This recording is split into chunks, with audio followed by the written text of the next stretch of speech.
చిక్కుడుకాయ కూర అండి. ఫస్ట్ గోరుచిక్కుడుకాయలు ఉప్పేసి కొద్దిగా లైట్గా ఉడకబెట్టుకోవాలి. ఇక నూనెలో తాలింపు గింజలు వేసుకొని కరివేపాకు వేసుకొని వేపుకోవటం. ఇది బాగా ఏగాలి,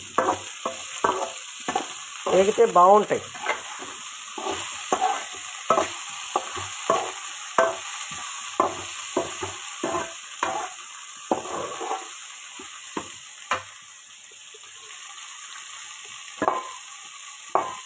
తర్వాత శనగపప్పు పొడి అండి. ఇదిగో మిక్సీలో వేసాను శనగపప్పు పొడి. శనగపప్పు, కొబ్బరి, ధనియాలు, జీలకర్ర, వెల్లుల్లిపాయలు వేసి మిక్సీ పట్ట దీంట్లో కారం కలిపి గోరుచిక్కుడుకాయల కూరలో వేసేస్తా. వేగితే బాగుంటుంది. ఇప్పుడు ఇది దీంట్లో నెయ్యి కాసానండి, వెన్నపూస కాసాను. ఇది పెట్టా పొయ్యి మీద. అయితే నూనె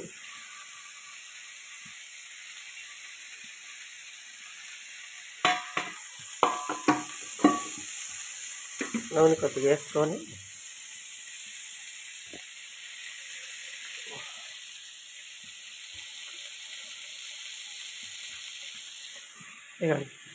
దోసకాయ, వంకాయ, టమాటా, పచ్చిమిరపకాయలు, కొద్దిగా చింతపండు వేసాను.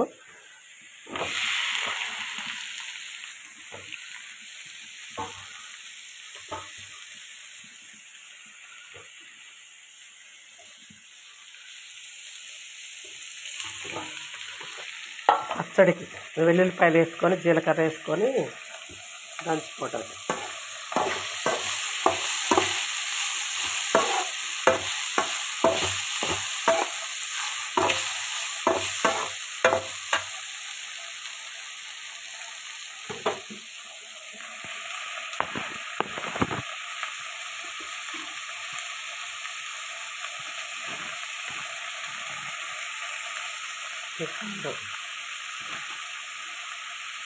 రెండు స్పూన్లు కారం పట్టించండి.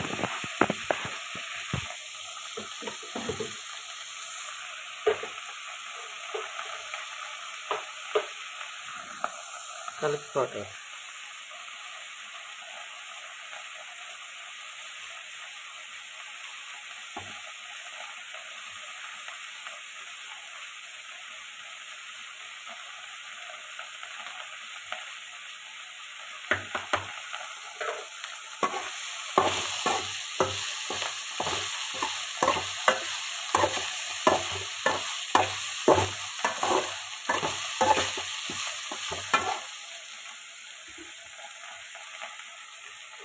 కారం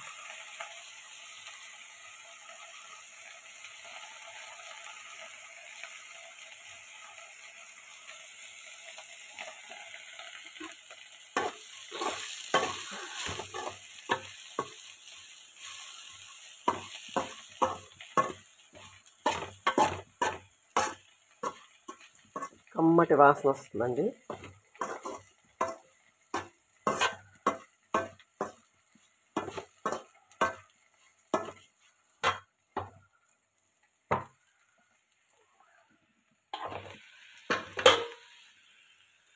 ఇది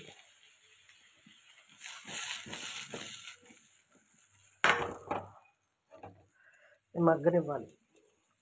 మగ్గనిచ్చినాక రోట్లో వేసుకొని దంచుకోవటమే. అయితే కొన్ని ముక్కలు దంచుకోవాలి, కొన్ని ముక్కలు కలుపుకోవాలి. కలుపుకుంటే అప్పుడు దోసకాయ పచ్చడి టేస్ట్ వస్తుందండి. తాలింపు వేసుకోవాలి. వేసుకుంటేనే దోసకాయ పచ్చడి రుచిగా ఉంటుంది.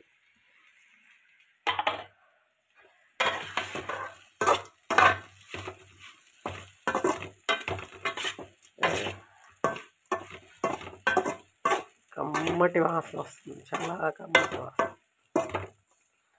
అన్నం పెట్టుకొని తినేయాలి, అన్నంత వాసన వస్తుంది, కమ్మటి టేస్ట్. ఇది గోరుచిక్కుడుకాయ కూర, ఇదేమో దోసకాయ, వంకాయ, టమాటా, పచ్చిమిరపకాయలు, చింతపండు వేసాను, పచ్చడి.